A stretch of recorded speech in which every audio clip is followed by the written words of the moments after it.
permissions to share my screen. Okay. Can you see the presentation? Yes.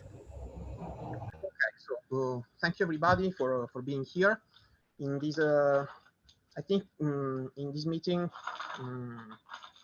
in this informal meeting, I could try to give you an overview of the motivation and the framework we are building the software library in the for the iHEART project in order to perform our numerical simulations.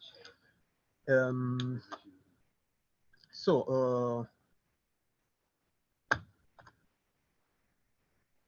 in order to introduce the presentation, I start with a brief history about the development of LifeX. It started a bit more than 1 year ago, and most of the developers and users come from the iHeart team and collaborators.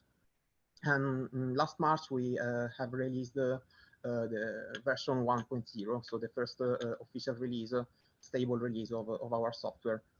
And the focus, given the motivations of the iHeart project, is to develop and to implement models and methods mainly for cardiac applications.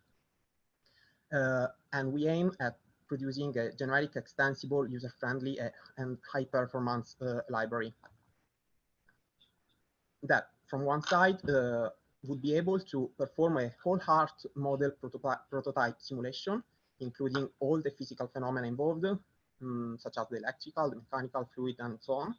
And from the other side, to let's say, to address more specifically patient-specific clinical questions. So we decided to focus on a higher level rather than implementing a new finite element method core. So we decided to adopt a really high performance library, which is DIL2, a finite element library written in C++. And on top of this library, we build an additional core implementing all the numerics and algorithms developed by our group, and as well as the mathematical models. And we rely on the most recent C++ standard, and we are currently moving to the C++20. And LifeX comes as a replacement to the formerly used library in this group, which was Life5. Was development started more than 20 years ago, and this let's say major upgrade was motivated by the complexity of the numerical schemes and the mathematical models describing the cardiac functions, and also in order to improve the performance of our numerical solvers in order to address such complexity. Okay, so here are just a few statistics. We have so far about 50,000 lines of code with 14 authors, and this group of users and developers is growing up very fastly. So this is a summary of how actually LifeX is built. So we have these two core, which we are currently giving our contributions, giving back our contributions that can be useful for also for the general public. And we have three, let's say, additional modules that are the numerics, that implements numerical models and methods, an additional core for algorithms and utilities, which are common for all the mathematical models that are implemented in this blue box, either in its full or reduced form. So to give you an overview of what LifeX hopefully is supposed to do, is to model or the whole cardiac function. So starting from the more, let's say, complicated models involving the active and passive mechanics, coupled with the electrophysiology, so the propagation of the electrical signal, which is on its turn altered by the perfusion of the myocardial tissue, and also from the fluid dynamics of the blood flow inside the four chambers. which is strictly dependent on the bulk dynamics. And all of these, let's say, three-dimensional models need to somehow take into account for what is going on in the rest of the body, which is the systemic circulation and the pulmonary circulation. So we are able to model all these external circuit using a 0D equation, a 0D model in order to take into account for the whole blood flow in the human body. So the four core models in our software library are the electrophysiology model, the mechanics plus activation, the fluid dynamics, and the perfusion. So the problem of simulating an integrated heart is double-faced in the sense that from one side we have a multi-physics coupling of these different four different core models, meaning that, of course, in a single chamber of the heart, all these four models play an important role. And from the other hand, every single model, of course, needs to be solved accurately in the four chambers. So we have also a geometric coupling, and such two complexities have been addressed by implementing very abstract and complex data structures that enable us to couple the different models and geometries together in a very user-friendly way. So I'm now going to just give you a very quick summary of simulations that we have performed so far. So this is, for example, the distribution of the myocardial fibers in the whole heart, as explained yesterday in yesterday's talk by Roberto De Santi. This is another view with three different cuts in the endocardium, epicardium direction. And we have also implemented the newly developed rule-based algorithm for generating fibers for atria, both in idealized cases and realistic cases. And of course, the main application of such library would be to deal with realistic geometries. Okay, so I can just go fast on this part, and of course, I will be open for questions. So now a few examples of electrophysiological simulations. Here you can see the propagation of the electric signal given an input of electrical stimuli in different parts of the body. And this is the same plot where you can see the propagating wavefront and the activation map that we are able to compute. That simulation was in the physiological case, but we are also able to deal with patient-specific pathological cases in order to deal with pathologies such as, in this case, ischemic regions, or in other applications, tachycardia and so on, atrial fibrillation and others. And as you can see, we have many different collaborations with other institutions, both from the mathematical and engineering side, and in the clinical field.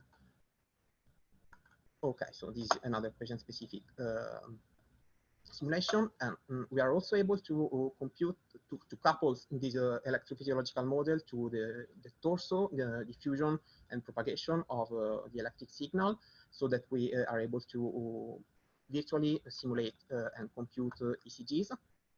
And these results have been validated against experimental data. Concerning the mechanics part, we have implemented a really complicated model, which is the state-of-the-art model to describe the activation, the active force generated by actin and myosin filaments at the micro scale. So, of course, as you know, such phenomenon is highly multi-scale. So we implement an artificial neural network in order to reduce the complexity of such a link between the stretch of the actin and myosin filaments and the active force generated in the myocardial cells. And this enables us to get very fast, very accurate, and very fast results, so with a very low computational cost. So we also include neural network and machine learning in general algorithms. This is an example of coupling between the electrophysiology, which in the previous slide was run as a standalone model, and the mechanics as well, coupled with the circuit describing the systemic and the pulmonary circulation, as well as the cardiac circulation, of course, using the 3D left ventricle in this case model. This is an example of electromechanical coupled simulation. So as you can see, we're able to get very realistic scenarios of cardiac muscle contraction. We are able to compute PV loops. I'm going really fast in order to give you time later to ask me questions or curiosities. And also electromechanics, of course, can be run in a patient-specific scenario, dealing with data that can be imported from clinical data or generated in other ways. This is another example of the electromechanics now applied to both the left and right ventricles, which is an extension of the model previously described. This is the same simulation from another perspective, and also the PV loops. We can perform a study in order to characterize which are the parameters that affect the results more than others, in order to quantify the physical relevance of all the parameters. This is another example on left atrium. Idealized geometries. These are fluid dynamic simulations. This particular one comes from simulating the left ventricle and the blood flow in the aortic root. So we have a very general framework to discretize the Navier-Stokes equations using different type of discretization, numerical schemes, and stabilization, and so on. We are able, as told by Ivan yesterday during this presentation, to model pathologies such as systolic anterior motion and hypertrophic cardiomyopathy, and to model the presence of valves inside the fluid. And this is a preliminary result of fluid structure interaction. So both the electromechanical and the fluid model coupled together in an idealized left ventricle, and the same in more realistic geometry. This is a simulation of the myocardial perfusion. So I'm going very fast here. As you can see, we can model a network of coronaries in order to compute the blood flow provided by the aorta to the myocardial muscle itself. And this is a list of clinical applications that we are able to perform with our library. So I'm going to skip this part because I already mentioned most of these topics. These slides, these very last slides are a bit technical, so I go fast here and concern the kind of data structures that we have implemented in order to get the highest level of accuracy that we need to accurately describe the heartbeat and all the physical phenomena involved at the cheapest computational cost that we can, in order to perform very fast yet accurate simulations. Of course, I can provide more details later. And these are the numerical schemes for nonlinear solvers, time advancing schemes, and so on, that we have implemented on top of the DIS2 library. Just a final remark concerns the interaction with clinical data. So we have built a set of in-house pre and post-processing routines based on BTK, and in particular integrated with the VMTK software developed by mainly by Marco Fedele in collaboration with other people from our group. So we can read data from CT scans, MRI, and so on. An additional module, which is currently under development, consists of implementing the same models that we have seen so far in its reduced version, reduced order models. So we are building a Python interface for implementing such reduced models in order to get to parameterize the equations and to simulate very quickly different physical scenarios. And as you can see, the drop in the computational time is really huge, more than 15 times faster. And this is a plot of speed up of our software and some benchmark concerning the computational times in very huge simulations concerning pathological electrophysiology or electromechanical simulations on the left ventricle and left and right ventricles together, using our in-house parallel computing facility. So I think it's enough for my presentation, and now I'm open for questions.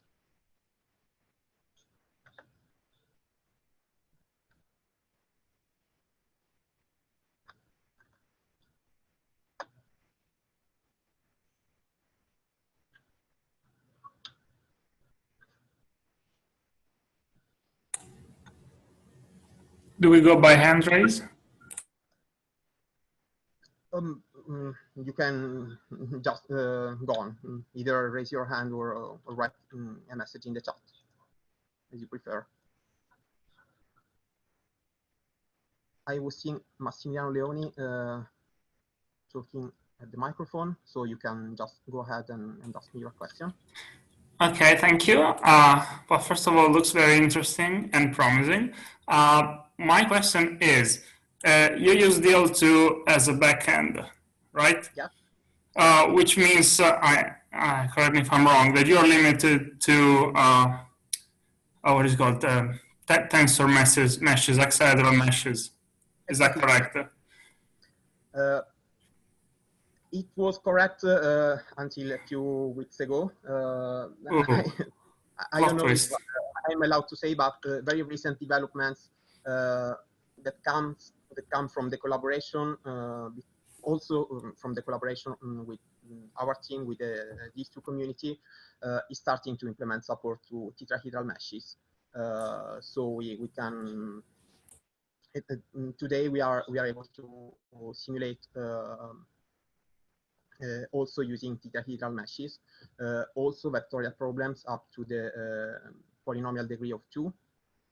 Of course, this is going to be extended, and we still support different input and output formats for data, for meshes and results, of course. Right. So is that tetrahedral mesh feature going to be available only in LifeX or also in DL2? I didn't understand if you are contributing back to DL2, the extension to. Contribution to these two, but we are collaborating in order to provide our feedback to these two developers and community to tell which are the main features that a code of such a huge complexity, such as the one coming from our applications, needs to have in order to implement tetrahedral support in the shortest time possible. Okay, this sounds very good, because not a long time ago I myself looked at DL2 and I kind of stopped when I looked in their frequently asked questions that they categorically exclude the availability of tetrahedral meshes. Well, for historical reasons, but I mean, the history changes. History changes, and okay, well, thank you. Looking forward to it then. Thank you for your question. So we have time for another question, if any. If not, I have another one. Okay, feel free to. Can you go back to the slide where you had dependencies? I think you were quite quick on that slide. We said that you can use as a backend. Now go forward. Go forward. When you listed Petsy, Linux, and DL2 as backends for linear algebra. Of the last slides. Yeah, it was towards the end. Okay. So, okay. Here we are. So no, it wasn't this one. Go back maybe one slide or two. Go back. Well, I don't know. At some point, here. All backends available. DL2, Petsy, Linux. Can you explain exactly this? In particular, Linux.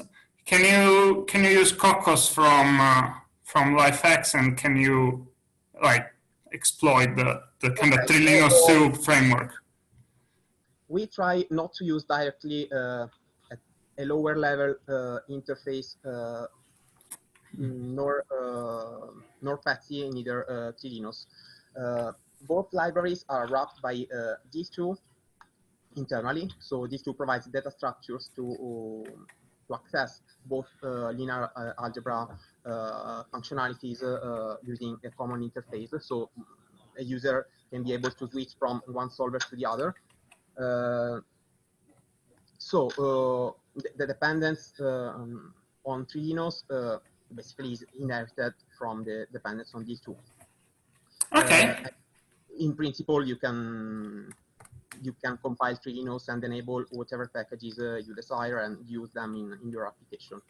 The headers and the libraries, the headers are included, and the libraries are linked against every executable running these two applications, so you can use whatever functionality available in Linux.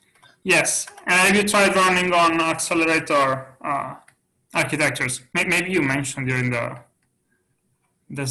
presentation, but have you tried running on GPUs or Xeon Phis, night landing, this kind of architectures? We have not implemented in this in our application in the iHEART framework yet, at least.